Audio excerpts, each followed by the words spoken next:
India shopping mall ఆషాఢం kilo sale ఆరంభం. ఆ శివాలయంలో ఏడాదిలో 4 నెలలే నిత్య పూజలు జరుగుతాయి. మిగతా 8 నెలలు కృష్ణమ్మ ఒడిలోనే ఉంటాడు శివయ్య. ఇంతకీ ఆ ఆలయం ఎక్కడుంది? ఆ ఆలయ ప్రత్యేకతలేంటో ఇప్పుడు చూద్దాం. ఇదే నంద్యాల జిల్లాలోని సప్తనది సంగమేశ్వర ఆలయం.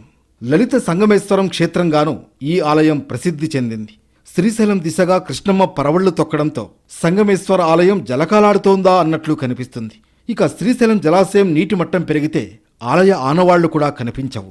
ప్రపంచంలోనే 7 నదులు కలిసే ప్రదేశం ఏదైనా ఉందా అంటే అది సంగమేశ్వరమే. ఇక్కడ తుంగ, భద్ర, కృష్ణ, వేణి, భీమా, మలాపహరిణి, భవనాసి నదులు సంగమిస్తాయి. ఇక 7 నదులు కలిసే ప్రదేశంలోనే వేప ద్వారా శివలింగంగా వెలిశాడు పరమేశ్వరుడు. పుణ్యనదుల సంగమ ప్రదేశం కనుక సంగమేశ్వరుడిగా ప్రసిద్ధి చెందాడు. సంగమేశ్వర ఆలయానికి 1000 సంవత్సరాల చరిత్ర ఉంది. ఎందరో మునులు ఈ ప్రదేశంలో తపస్సు చేశారని చెబుతారు. నల్లమల అటవీ ప్రాంతాన్ని ఆనుకుని ఉంది ఈ ప్రాంతం. సంగమేశ్వరంలో కలిసే నదుల్లో భవనాసి మాత్రమే పురుష నది. తూర్పు నుంచి పశ్చిమ దిశగా పయనించడం దీని ప్రత్యేకత. మిగతా 6 నదులు పశ్చిమం నుంచి తూర్పు దిశగా ప్రవహిస్తున్నాయి. సంగమేశ్వరం నుంచి జ్యోతిర్లింగ క్షేత్రం, అష్టాదశ శక్తిపీఠాల్లో ఒకటైన శ్రీశైలాన్ని తాకుతూ వెళుతుంది కృష్ణమ్మ. తర్వాత సముద్రంలో కలుస్తుంది. సంగమేశ్వరాలయం గురించి ఎంత చెప్పినా తక్కువే. గాయత్రీదేవి గోమాత పాదముద్రలు కూడా ఇక్కడ ఉన్నాయి. కృష్ణానదికి ఒకవైపు తెలంగాణ, మరోవైపు ఆంధ్రప్రదేశ్ ఉన్నాయి. తెలంగాణలో సోమేశ్వరం, ఆంధ్రప్రదేశ్లో సిద్ధేశ్వరం కృష్ణానదికి ఇరువైపులా ఉంటాయి. సిద్ధేశ్వరానికి సంగమేశ్వరానికి మధ్యలో గాయత్రీదేవి పాదముద్రలు ఉన్నాయి. విశ్వామిత్ర మహర్షి గాయత్రీదేవి కోసం సుదీర్ఘ తపస్సు చేశాక గోమాత రూపంలో గాయత్రీదేవి ప్రత్యక్షమైందని చెబుతారు. ఆ సమయంలోనే రాతిపై గోమాత పాదముద్రలు పడ్డాయంటారు. విశ్వామిత్రుడు తపస్సు చేసిన గుహ కూడా ఇక్కడ ఉంది. గాయత్రీదేవి పాదముద్రల వద్ద సంధ్యావేళ గాయత్రి మంత్రం జపిస్తే సమస్యలు పరిష్కారమవుతాయని వేద పండితులు చెబుతున్నారు.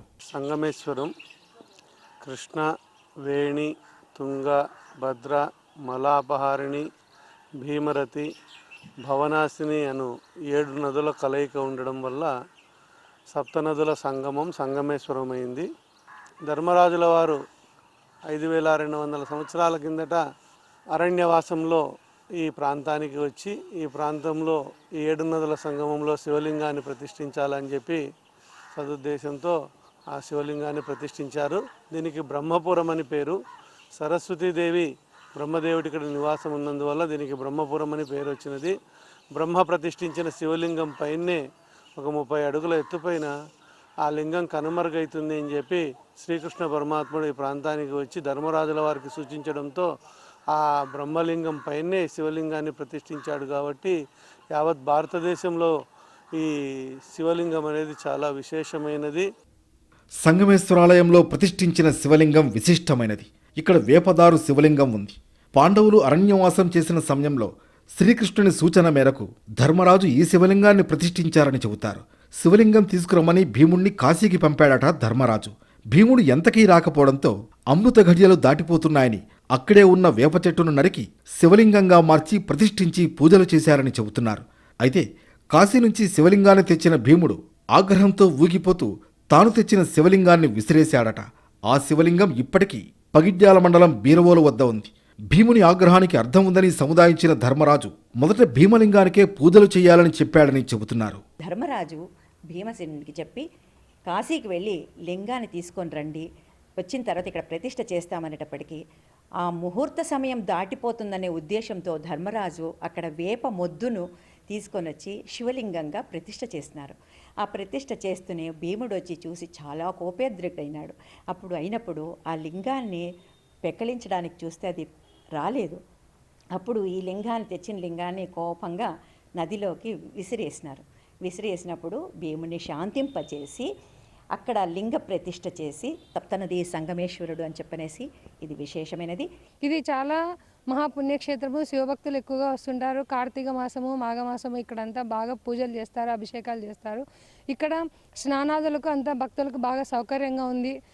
పూజలు కానీ బాగా చేసుకోవడానికి వీలుగా ఉంది. కాబట్టి భక్తాదులు ఎక్కువగా వస్తుంటారు. కాబట్టి ఇక్కడ అన్ని సౌకర్యాలు కూడా కల్పించాలని కోరుకుంటున్నాము. 1000 సంవత్సరాల క్రితం ప్రతిష్ఠించిన వేప దారులింగం కాలక్రమంలో సాలగ్రామంగా మారింది. అందుకే ఏడాదిలో 8 నెలలు నీటిలో మునిగి ఉన్న చెక్కు చెదరదు.